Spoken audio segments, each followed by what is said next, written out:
Did you see this one coming? You know, Rick, I'd like to be able to tell you I did. The rewarding thing is our effort has been good, and our kids have continued to work. Man, we're working in practice.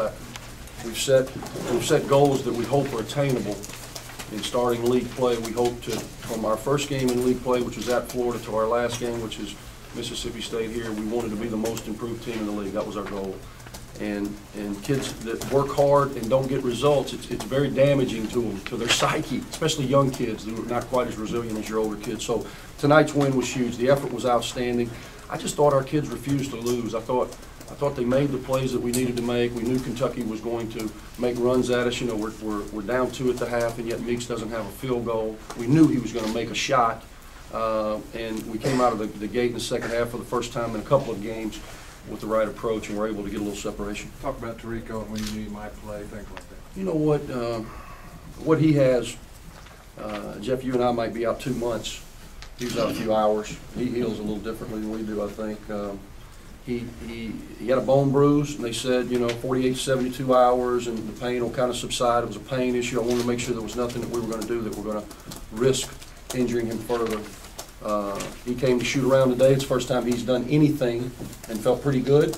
Said he wanted to play. I asked him, I said, can you run? He said, yes. I said, can you jump? He said, yes. I said, you're starting. Coach, you seemed hesitant to run the fast break off a rebound. Why was that?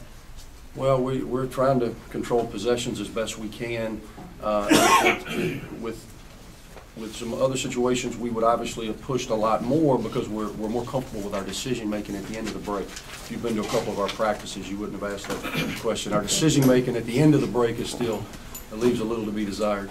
Andy, were you surprised that Zach was as effective as he was against Meeks? I thought he was tremendous. You know, the game plan where we were going to team defend and he was going to really chase Meeks. We were going to try to sag. We weren't going to chase their other bigs away from the perimeter. We were going to try to sag in on Patterson. A couple times we made some mistakes, and he's a terrific player. Every time we made a mistake, he made us pay. But I thought our guys carried the game plan out as to not giving him easy touches, and then when he dribbled it, we were going to have 2 guys at the ball.